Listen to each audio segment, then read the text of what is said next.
Hello everyone, Gamer here to find a lucky penny on the ground but neglect to find value in supporting the economy.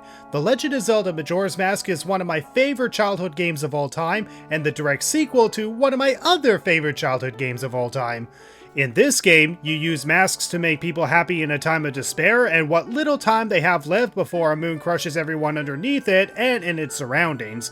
And while a lot of things can bring happiness, there's a saying that money can't bring people happiness, so let's see if that statement holds true. Can you beat The Legend of Zelda Majora's Mask without collecting rupees or item drops? Rupees are the main currency in Zelda games, and the rules of this run is simple. We are not allowed to pick up a single rupee or be able to use any rupees to buy stuff or deposit to the bank. However, after scouting a route for this run, I found the route to be very underwhelming for a video to say the least, as the first 3 temples of the game just pretty much played identical to a normal playthrough. So I'm going to add an additional rule of not picking up any item drops. Item drops are items that you get from cutting grass, breaking pots, snowballs, or defeating enemies. And while there's nothing against the rules for breaking these things, we cannot collect any hearts, magic jars, arrows, bombs, Deku sticks, Deku nuts, and of course, rupees.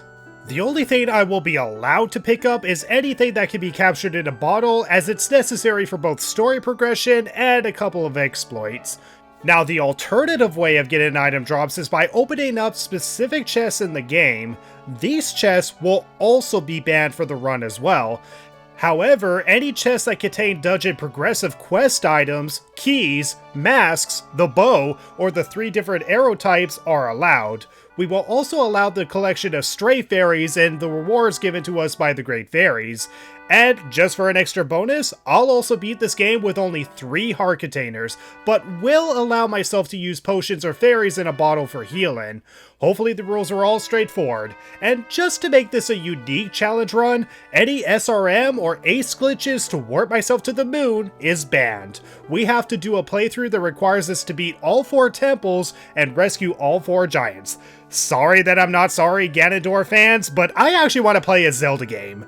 With all the rules set, let's get this adventure started. So, we start very similar to a vanilla playthrough. Get a concussion, get our horse stolen and sold to the glue factory, get cursed into a Deku Scrub, pass by this dead Deku Scrub as it's too depressing to acknowledge with context, meet the creepy masked salesman because we couldn't pause our way past him, and do the first cycle as normal. The Great Fairy teaches us how to blow, and we blow on the "I'm not stupid enough to finish the sentence" and obtain our Ocarina of Time back and return back in time to return back into a human being. I just said back 3 times in the same sentence.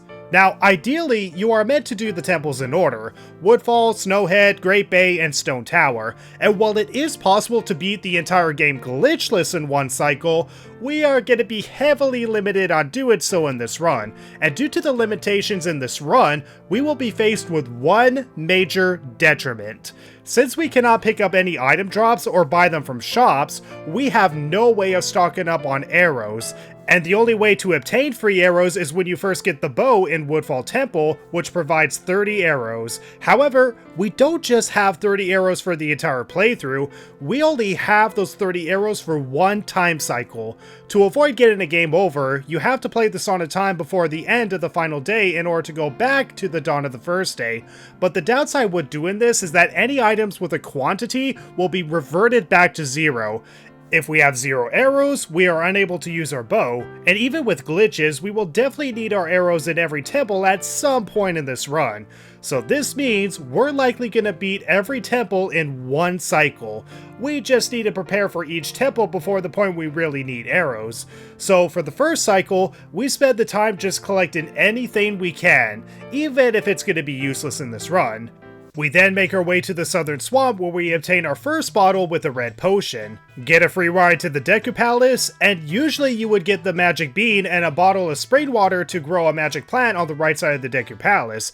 And while we can get the first magic bean of the run for free, I'm also not a fan of the journey to get the area sans in this game.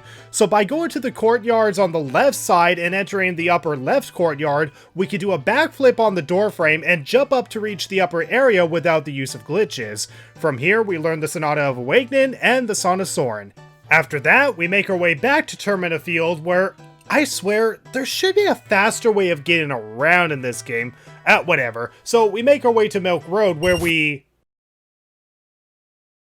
One repeated cycle again because I forgot save states exist. We enter Romani Ranch on the final day and lead on some chicks to become baycocks for the bunny hood. Now, to enter Snowhead, you would need arrows to drop an icicle down to break this ice.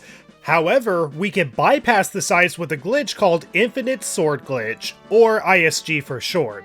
ISG is performed by interrupting a crouch stab with reading signs, talking to NPCs, or picking up objects like grass or a bomb. If we perform the glitch correctly, we will have Link infinitely swinging his sword. This is more than just a quirk though. With this glitch, you will be unable to jump off of ledges. However, we can abuse this glitch in multiple ways. So to bypass the ice, we hold the Z target button and hold our shield out. Using our shield without targeting will cancel the glitch. And by backflipping into the ice, we can avoid taking damage and use the damage source of the ice to get Link through the ice. On our way to the mountain village, we are stopped by snowballs which require bombs to get past.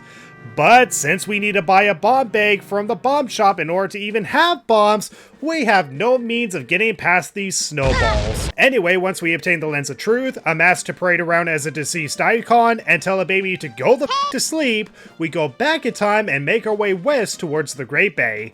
Now, in a normal run, you're expected to have opponent back in order to jump this fence. However, we're gonna get over in a more explosive manner. With the use of ISG, we can perform one of the most broken glitches in this game, known as bomb hovering or bomb shoe hovering. If we backflip off an edge, Link will fall down. However, if we have ISG active and Link's descent gets interrupted by a damage source, we can cause Link to hover in midair and trick the game into thinking we are standing on a surface. This is a super useful glitch to gain horizontal movement and sometimes vertical movement and skip a majority of the game's dev-intended routes. This glitch does require practice and timing, but is thankfully not that hard to pull off. However, we may be a little short on rupees to say the least, because without being able to purchase a bomb bag and buying both bombs and bomb shoes respectfully, we cannot pull this useful glitch off. Since we're broke, this means we have to beat the game without using bombs. Well, darn, if only there was another way of using bombs without using bombs, so with the Blast Mask, it is possible to perform bomb hovering here. Except, not only is it slower because of the cooldown time needed before you can use it again, but it's a really hard method of bomb hovering to pull off as you need to backflip and pretty much press B and R at the same time. If you press B before R, you will take damage and lose your ISG and likely have to start your hovering all over again. And if you hold R before pressing B, you'll be unable to detonate the mask. Timing this is near frame perfect, but thankfully with the Blast Mask, we have the method of bomb hovering. So we get ourselves ISG, backflip onto this wall, and by backflipping and using the Blast Mask to hover, we can hover over the fence and into Great Bay early. We then save a drowning fish by taking it to dry land and praying around in its flesh to give its fans and band members false hope. So now that we have all three transformation masks early, we then make our way into the Pirate's Fortress. However, we're not going to complete it in its entirety yet, and instead complete enough to get ourselves the hook shot. Usually the dev-intended method to enter the captain's room is to shoot this beehive with an arrow, but thankfully Deku Snot works just as great. Now that I have the hook shot, I go complete the good Superman 64 game against the Beaver Brothers for my second bottle. Now, even though we could start making some progress in the Icona section, we have no efficient means of getting over the fences with the Blast Mask as we need to hover off an elevated space, as Link will snap back to the ground if he's not high enough off the ground. If only there was a way to get around in this game without needing to travel to each area on foot. Ah, I know! How about the owl statues? By hitting an owl statue with your sword, you can unlock that owl statue as a fast travel option when using the Sonic Sword, and these statues will remain active on subsequent cycles. However, I intentionally avoided activating any of these statues for one major reason. In total, there's 10 owl statues in the game you are meant to hit. However, there's an 11th owl statue in the game known as the Hidden Owl statue, though honestly it's not really that well hidden. And if you have played this game even just a little bit, you've likely already seen it. One of the first statues in the game is the one next to the clock tower in South Clocktown. However, if you go to West Clocktown and look down the stairs, you can see the owl statue from a distance. However, despite the illusion of it representing the statue of South Clocktown, West Clocktown is a different map entirely, and therefore, this owl statue that you see is a completely independent owl statue that you're never meant to interact with. This is evident in normal gameplay since an active owl statue will have its wings spread out, but even if you activate this owl statue, the statue at West Clocktown always has its wings closed. Now, getting to it is usually impossible since there's a loaded zone that sends you to South Clocktown. However, we can bypass this loading zone with bomb hovering, but since we lack bombs, we need to use dozens of blasts from the blast mask, starting by getting some elevation off of the flower bed. We want to essentially hover over the wall of the lottery shop and go past the stairs on the side. Once we bypass the stairs, we can fall back inbounds and activate this owl statue. Since this owl statue was only meant to be a visual representation of another statue, there is some interesting side effects. One, if we do a temporary save at this owl statue and continue our save, we will start off at the mayor's residence since it's the default map of the game. Bear this glitch in mind because it will actually become important later. The second side effect is that we can manipulate the Song of Soren menu with a glitch known as Indexwarping. If you play the Song of Soren without activating any owl statues, the game will tell you to stop being a dumbass and hit an owl statue with your sword. And by hitting an owl statue, you will have that cursor value added to your Song of Soren map, and every owl statue has its own cursor value. Except for one, and that's the hidden owl statue. But since we tricked the game into acknowledging that one of the statues is activated, it will bring up the Song of Soren map, allowing us to warp to the Great Bay Owl statue since it's the default cursor value. Even if we have never visited Great Bay before, we can warp to Great Bay anytime. However, to go to the other owl statues, it requires setting your cursor to a certain value on your map during the pause screen. By hovering your cursor over a certain location you have visited before, you can set the cursor value and travel to a completely different owl statue. Here are the cursor values and where the Song of Soren will take you if you select that location. So if we have visited Goron Village at any point in the game, we can put the cursor value on Goron Village, play the Song of Soren, and it will allow us to warp to the top of Stone Tower, just across from Stone Tower Temple. This glitch alone skips so many requirements needed to reach this owl statue, and here we are needing nothing but the hidden owl statue activated, the Song of Soren, some explosions via blast mask, and a simple visit to Goron Village. From here, we can jump down, break every bone in Link's body, and have the Akana Canyon as a cursor value so we can travel to Akana Canyon anytime. Rescue Shiro using the red potion that we totally didn't steal from Kotek, and obtain the stone mask. And we can visit the Akana graveyard so we can travel to Southern Swamp anytime. So now that we can travel to any owl statue in the game, the goal is to prepare for the cycle we get the bow from Woodfall Temple by completing as much as possible without needing arrows.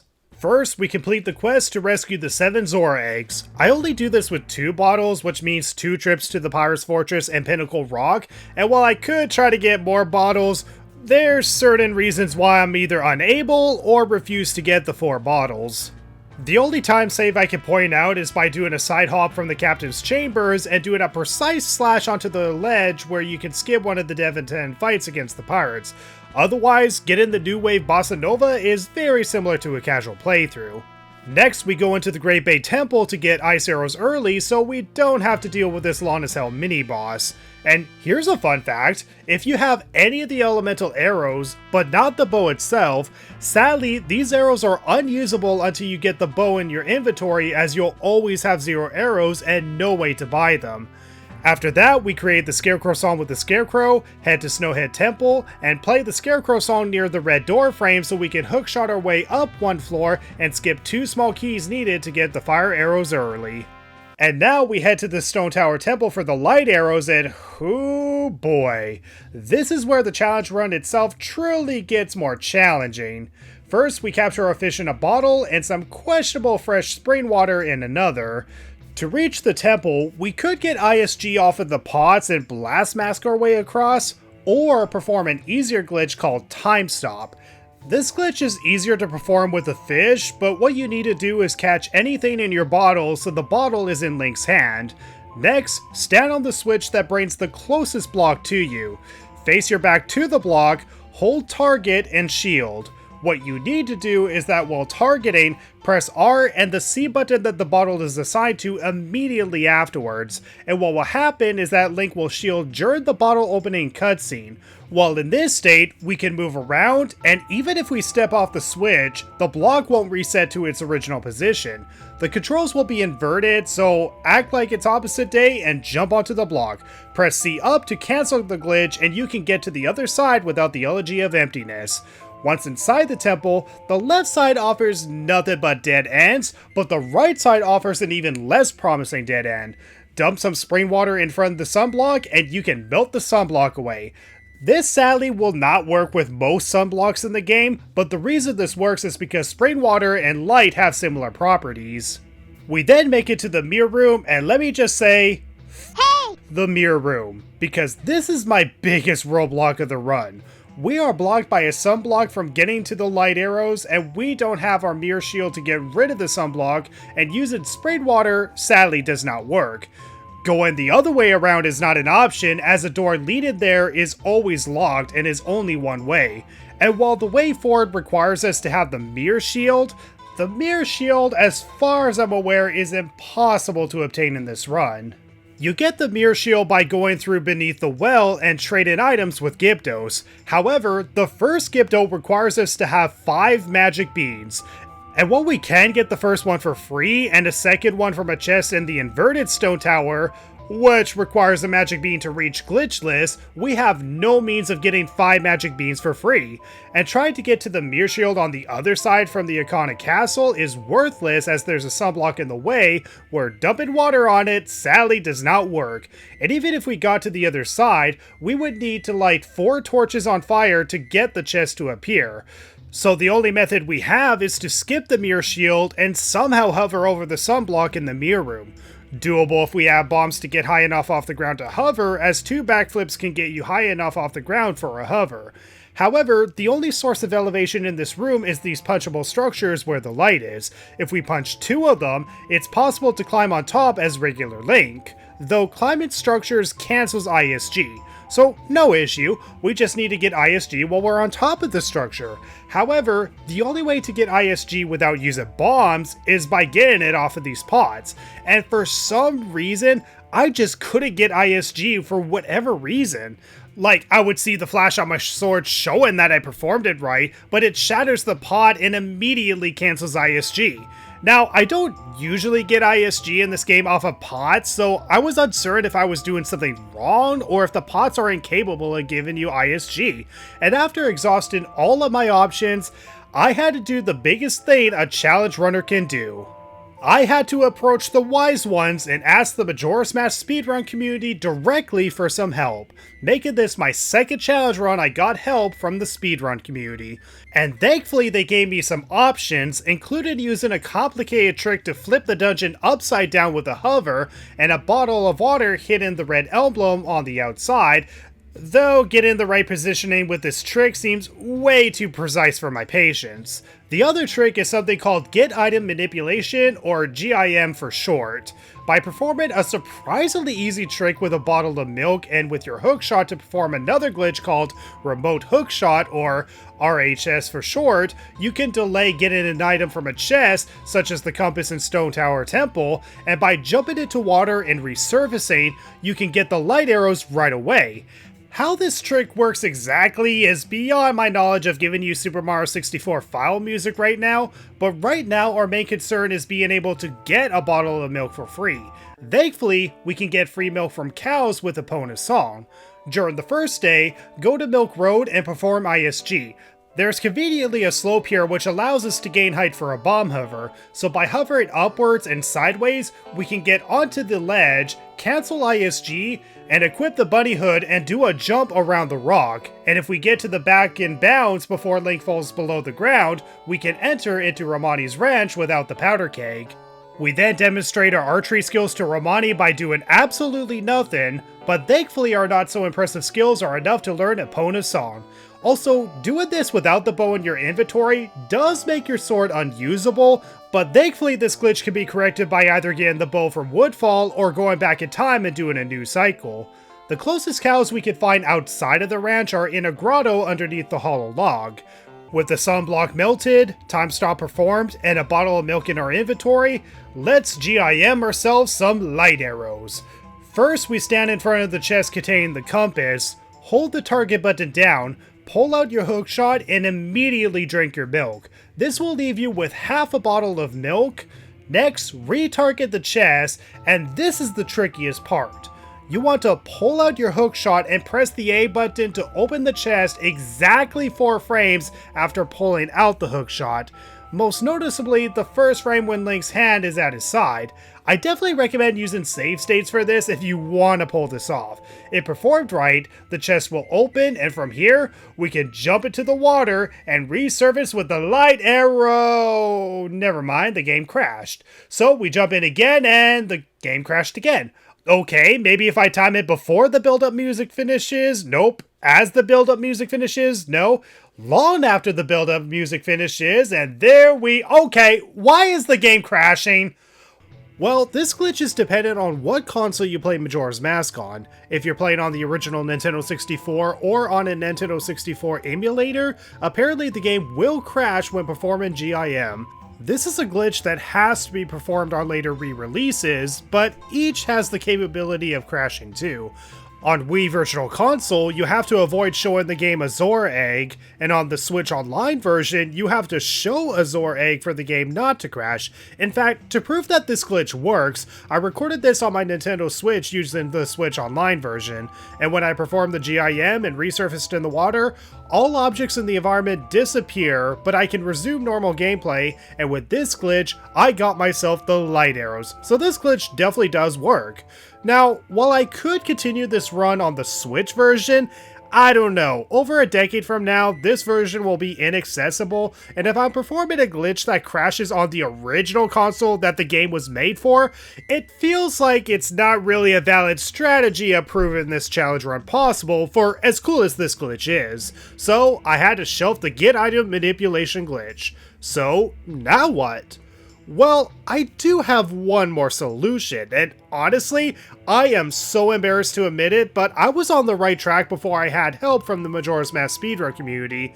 While yes, I keep losing ISG off of breaking pots, it's still a valid way of getting ISG. It's just a little bit more precise when it comes to positioning.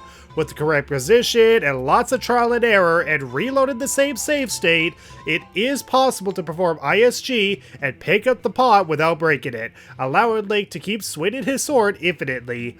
And now, I just need to get on top of the structure. Climbing it will cancel ISG and backflipping won't get me up there, but 2 backflips will. So for the first backflip, I detonate the mask and shield and immediately backflip again before Link snaps back to the ground, allowing me to get on top while ISG is still active.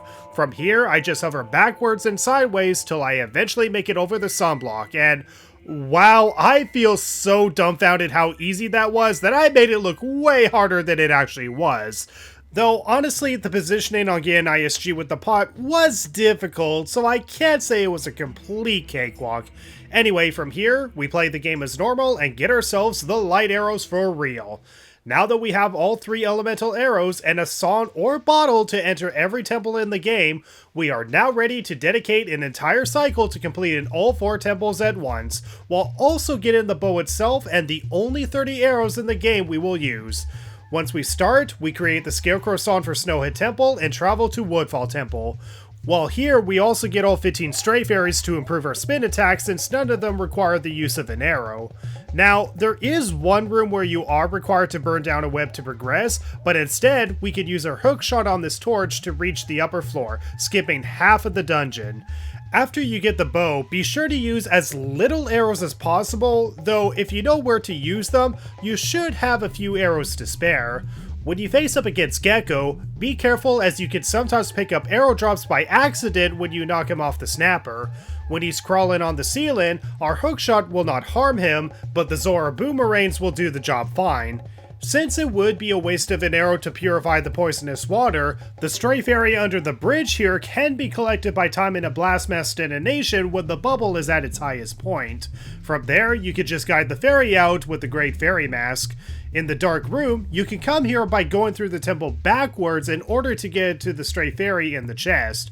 Be sure to use your hookshot to save an arrow when reaching the boss door, and when you fight a Dolwa, there's a simple way to kill him pretty fast without initiating the second phase. Once you are able to damage him, you can stun lock him with spin attacks by rotating the control stick and pressing B until he is eventually finished. With the first of the 4 saved, we also save the princess and do the butler's game that he plays with his son, which apparently involves possibly burning his son to death.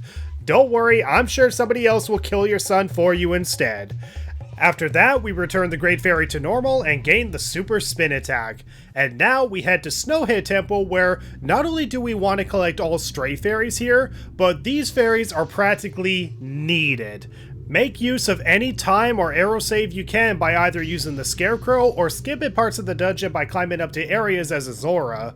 There will be a row of snowballs that will drop item drops, so if any item drops are in your way, just wait it out and patiently punch the snowballs one by one. Once all stray fairies are collected and the boss key is obtained, we're gonna leave the fight against Goat for much later. When we return the stray fairies, we double our magic meter. However, even with this double magic meter, it will not be enough to kill Goat with just the Goron alone, so we'll put Snowhead on the back burner for now and move on to Great Bay Temple. While there is a glitch to get to the boss room from the entrance, I'm not confident it's possible with the Blast Mask only, and I really don't have all the time in the literal game world to test it out. In this temple, you just have to activate all the switches for the red and green pipes. Make careful use of how many ice arrows you use throughout the dungeon by either only using one or doing a cool trick to skip the need to use one. Use Blast Mask hovering to get to the boss key without facing up against the mini boss, and use the Blast Mask hover in this room to reach to where one of the green switches are. Now, unlike Woodfall and Snowhead Temple, I chose not to collect the stray fairies in this dungeon, mostly because it would require a lot of arrow use, and I doubt this could be counted as a true 3 heart run if I gain a permanent defense buff that gives me the equivalent of 6 hearts.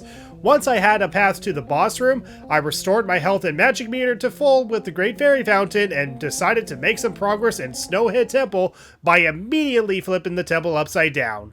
But there's a problem. One of the blocks is covering a red emblem that we need to shoot a light arrow at to flip the dungeon upside down. Usually this would be a no big deal, as the Elegy of Emptiness will keep the block in place.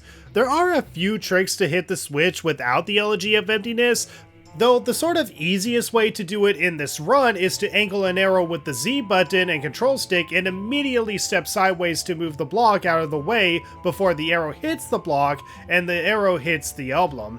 This trick requires so much trial and error that I recommend playing on a version of Majora's Mask that allows save states. Once we enter the inverted Stone Tower Temple, we just need to activate a switch, get the boss key, and obtain the Giant's Mask. First, we get in position with these crates and perform ISG. If you picked up the crate without breaking it, ISG is active. Blast Mask hover over to where the switch is to spawn a chest that leads to the boss room, and then next we have to fight the mini-boss Gomez. Gomez is immune to attacks until you disperse the bad bats with a light arrow, so you will not only need to use as much magic as possible, but as much arrows as possible. At this point of the game, I had 15 arrows going in, and it required the use of 10 light arrows and almost all of my magic meter and 10 jump attacks to kill Gomez. And if that number seems higher than you remember, that's because it would be less if we had the Gilded Sword, which sadly is impossible to obtain in this run, as you need to upgrade the Kokiri Sword to the Razor Sword first, which costs 100 rupees to do so. It doesn't matter if you melt the ice to their furnace, they value money over thanking a customer, something that we are clearly trying to prove is the wrong way of living life. Also, because Stone Tower Temple will require multiple arrow uses to collect all 15 stray fairies, we will sadly skip the Great Fairy Sword for as useful as that could be against the final boss fight. I tried making my way to get the Giant's Mask, however, I realized that we needed a key. Sadly, there's just no key for us to collect without using arrows or the Elegy of Emptiness, so we collect a key in the normal Stone Tower Temple, which does carry over to the inverted version, and thank God for that because these are technically two different game maps. Now, I need to figure out if we can finish the 3 boss fights with only 5 arrows and the limited, yet extended magic meter. And out of the 3, I chose to fight Gyorg next. Be sure to come in with the Bottle of Fairies, as this is often considered the hardest boss fight in the game. However, it's only hard if you don't know how to cheese the fight. You would usually use arrows to stun him, but the hookshot works well if he's close enough to the platform. Once stunned, immediately put on the Zora mask and swim above him. What you need to do is press the dive and surface action buttons without swimming, and you can attack him with your magic shield multiple times. It's not as easy to pull off as the spin attack exploit with Adowa, but it works. I do unfortunately die once, as one attack is enough to eat all 3 hearts, but thanks to us having a fairy in a bottle, it was just a matter of stunning him, diving and resurfacing while using the magical shield, and you can beat Gyorg pretty easily with more than half a magic meter to spare. After rocking Johnny Be Good in Zora's Hall, we now need to figure out how to defeat Twin Malt and Goat. Using arrows is a valid option if we weren't doing a challenge run, and the same with using magic if we could pick up magic jars or buy potions. However, there is one way around this, and that's with Shoutout Romani, a drink that gives you infinite magic for the rest of the cycle. However, there's 2 problems with that. 1, it costs 200 rupees and requires us to wear Romani's mask, which we don't have. And 2, the only other way to get it for free is by doing the Andrew and Cafe side quest and delivering the priority mail to Cafe's mother during the night of the final day.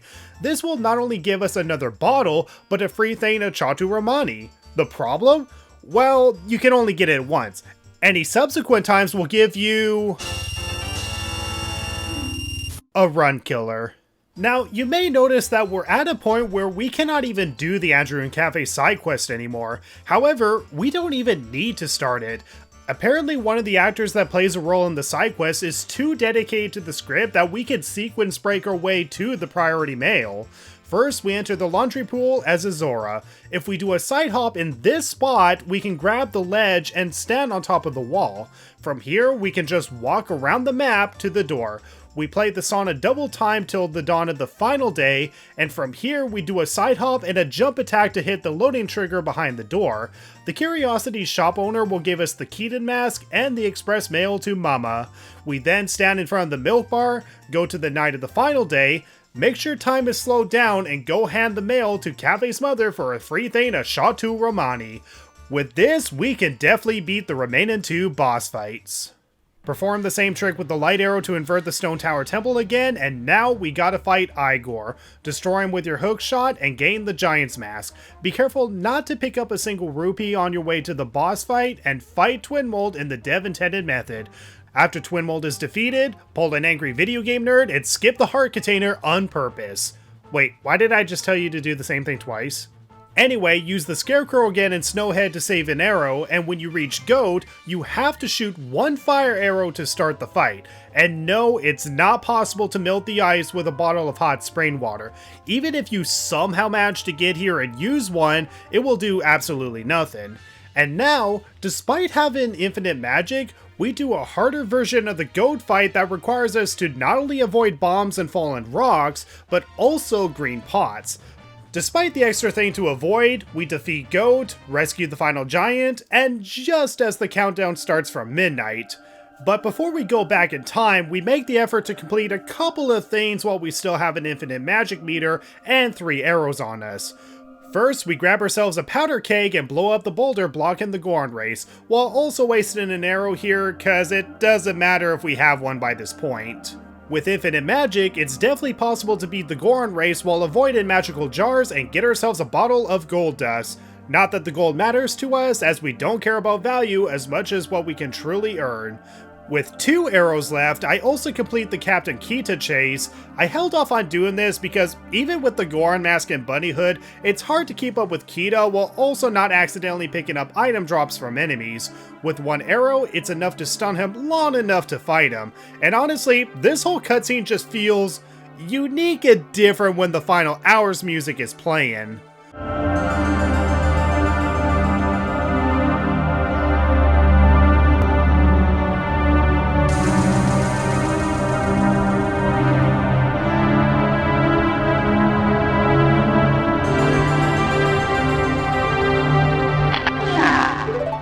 With the Captain's Hat obtained, we've done all we can really do, so from this point forward, no infinite magic and no arrows for the rest of the run. But thankfully, we can definitely do the final boss fight without both. Now, while I could just get the final boss fight done and over with and prove this challenge run possible, I also want to see just how far I can push this run.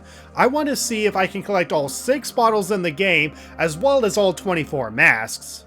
1 more bottle can be obtained by using the Captain's Hat and entering one of the graves on the night of the final day. The last bottle requires us to eliminate the theys that abduct the cows. And at first, I wrote this off as impossible as the theys are immune to any other attacks other than arrows. However, thanks to the speedrun community's help, there are 2 glitches you can utilize to defeat them. One is by mashing the pause button for nearly 2 hours straight to avoid the theys from moving, but this still advances time extremely slowly. And yes, I legit tried to do this earlier in the run when I first got Epona's on. It gave me real physical pain on my hand, and sadly I let an extra frame go by where they are already in the barn and the rooftop is missing. And sadly, despite persisting and making it past the point where they should all die, I got the game over, and there's no way in hell I'm doing that again. I just decided to do the stupid idea because, well, I've done stupider ideas before. However, speedrunner Feli Heli gave me a less masochistic solution, so huge shout out to her for teaching me this. We need to perform a glitch known as the 0th day glitch. This glitch has various effects, but for our case, we're going to use this awesome glitch to defeat the theys instantly. To set it up, we have to hover back to the hidden owl statue in West Clocktown and save at it. Do note that this glitch is impossible to perform on the Japanese version of the game, as the feature to save at owl statues was not added till the English version was made. When we reload our file, we start off in the mayor's residence, and while this may seem like we just simply warp to the default map as a failsafe, this is actually required for the 0th day glitch to work. Next, head to Milk Road, but do not warp to it. Warp it to any owl statues in the game will give you the text box as if we just loaded our file again, and it will cancel the setup for the glitch. Blastmask hover and get into Romani's ranch and stand in front of this gossip stone on the night of the first day. From here, play the Song of Healing, and this will spawn a fairy which you can capture in a bottle. With the bottle in Link's hand, perform the time stop glitch. Once you are on time stop, you can play the Ocarina of Time while moving around. Play the Song of Time as you make your way to the barn. You can press C up to cancel the time stop glitch while the Ocarina of Time text box is open. Select yes, and what will happen next is that the theys will spawn in and immediately be inside the barn and then instantly die from just barely breathing in fresh air.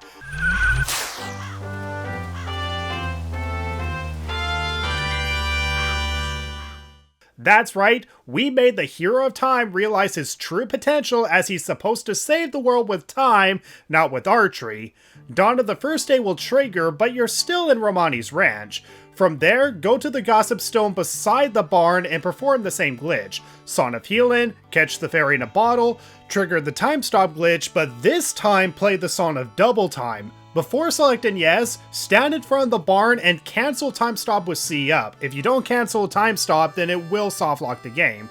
Select yes, and because we tricked the game into thinking we killed the theys, Romani will be outside the barn and give us our last bottle.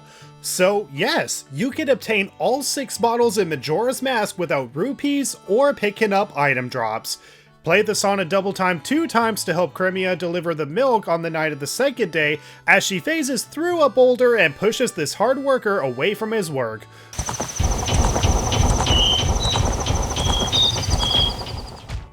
With an infinite supply of arrows, we murder her next door neighbors and gain Romani's Mask. With Romani's Mask, we can gain the circus leader's mask, and the sad thing about this mask is that it's literally useless. Now, had I known that I would have enough arrows during the cycle I completed all 4 temples at once, I would have completed the swamp spider house as well, since we need to burn down the spider web with a lit up Deku stick or fire arrows. However, thanks to help from the speedrun community again, we can actually get inside without any glitches. First, save Koum, second, go to Woodfall and use the warp at the entrance to fight Adowa again. Leave the princess to die a painful death and ask Koum for a free boat ride. However, since the swamp is no longer poisoned, we can do a target shoot-in minigame with her, and we can do this for free, but only for the first time.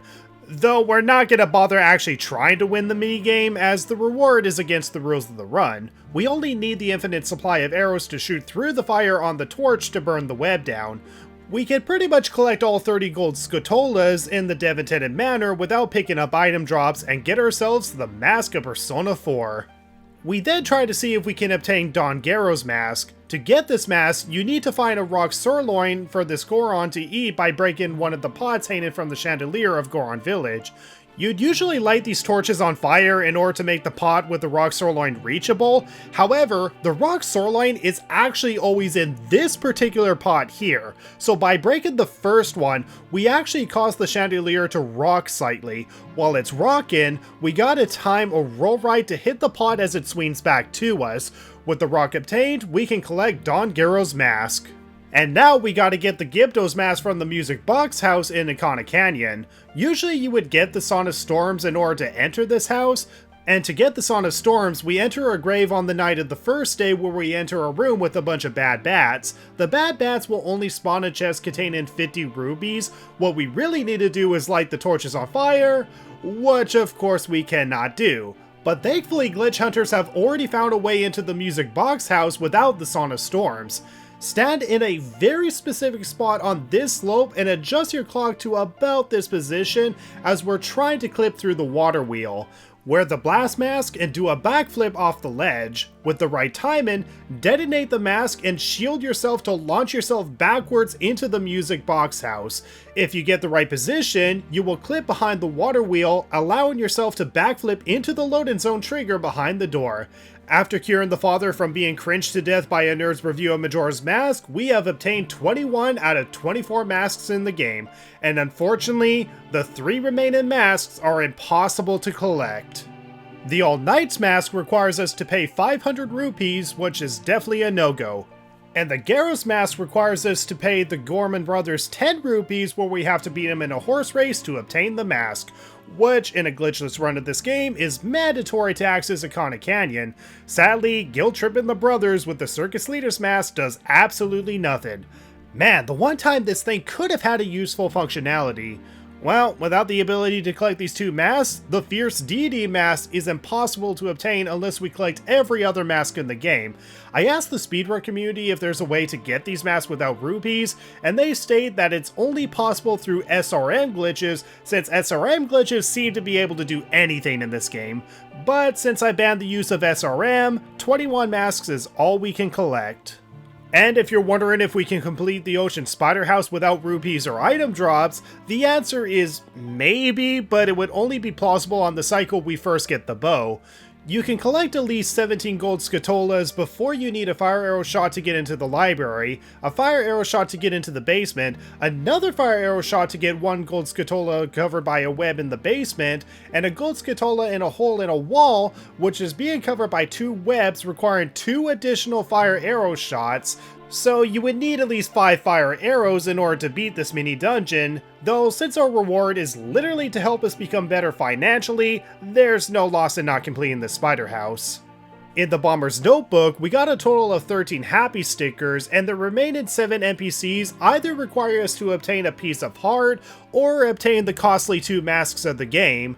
So with the rest of the game either being monetary bribes or ripping hearts out of not so literal chests, we are now done meddling with time as we can now call forth the 4th Giants and hands down one of the best and chillin' moments in the entire game. The Giants hold the moon still while subtly shifting its mouth to the stage for dramatic effect. But then, plot twist.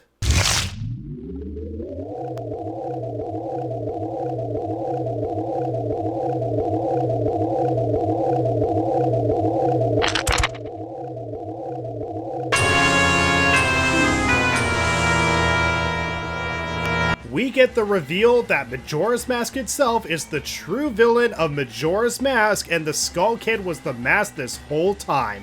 Honestly, a very spine-chilling twist, and thank God this twist exists because you actually do feel sorry for the Skull Kid. With little time left, we are given infinite time in the moon as we enter into the Windows EXP background, and we find 5 moon children who look like the creepy masked salesman around a lonely tree. And since I've gone out of my way to see how much of this game is possible, let's see how much of the optional trials are possible without item drops. The Adowa and Gaiorg trials are no different than a casual playthrough, as you can get both the pieces of heart and reach the child at the end no problem. The Goat trial does require us stopping so we don't break the magic pots, and if needed we can just pick up these pots and throw them in the abyss.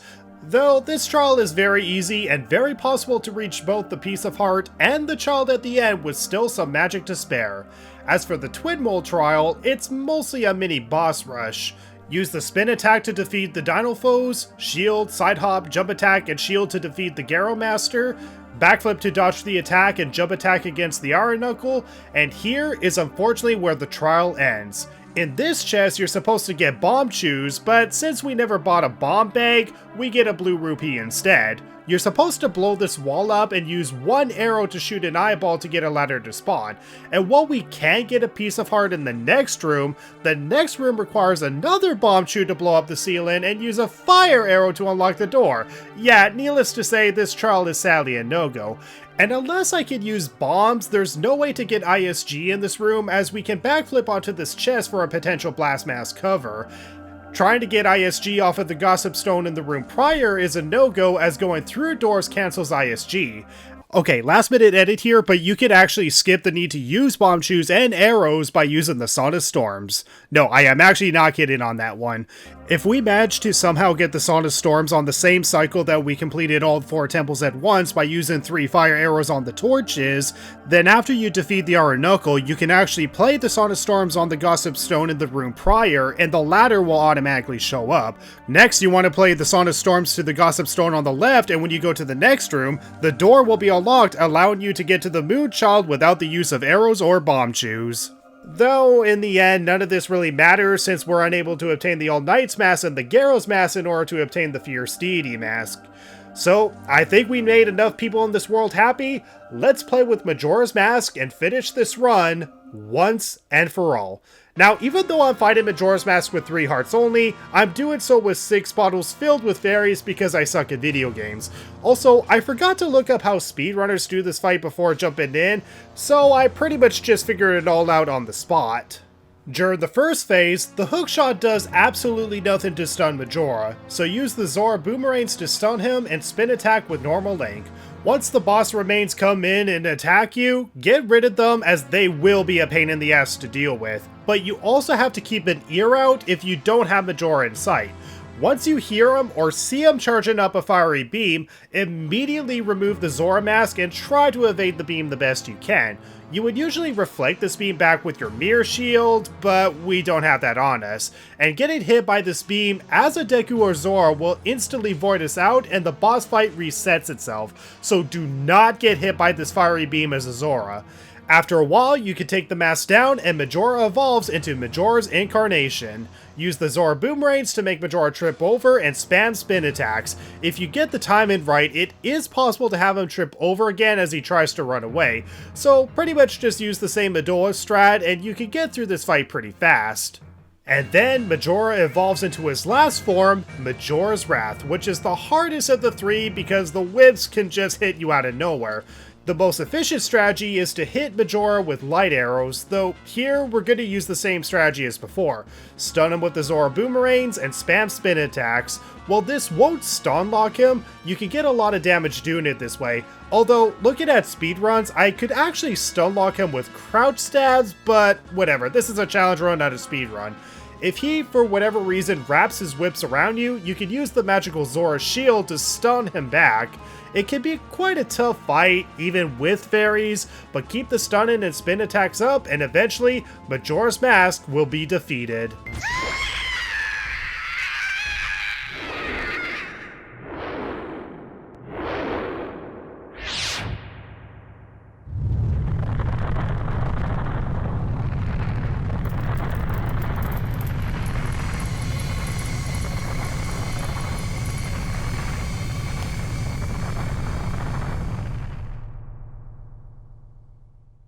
With the moon disappearing and turning the sky into Pride Month, the Giants forgave their old friend and abandoned him. Then we agreed to be the Skull Kid's friend, only for us to abandon him. With all cutscenes being playable in the credits, we have officially proved that money is not required to bring happiness. It requires hard work and breaking glitches in the Matrix, but hey, that's life for you. And with that, we can confirm that you can beat Majora's Mask without rupees or item drops, and wow, it was awesome playing this childhood game of mine again. If you haven't played Majora's Mask or Ocarina of Time fully, I highly recommend both games. And if it's been a while since you played either games, play them again. The Nintendo 64 Zelda games are a true masterpiece of art, and I hope I can continue to play them in the afterlife. While I don't think this challenge run enhances the experience of Majora's Mask, it's still cool being able to pull off some glitches and exploits in this game that was otherwise unintentional. If you do want to challenge yourself, I say doing a 3-heart run of this game is definitely worth it. As much as I would love to cover more Zelda challenge runs in the future, the problem is that this franchise has been dissected to death, so coming up with challenge run ideas is pretty hard to do when everything has been done before. But if I do come up with ideas, you bet your Goron butt I would love to cover it. This was a fun challenge run, and some of it wouldn't have been possible without help from the speedrun community, so huge thanks to them for helping me on a few occasions during the recording.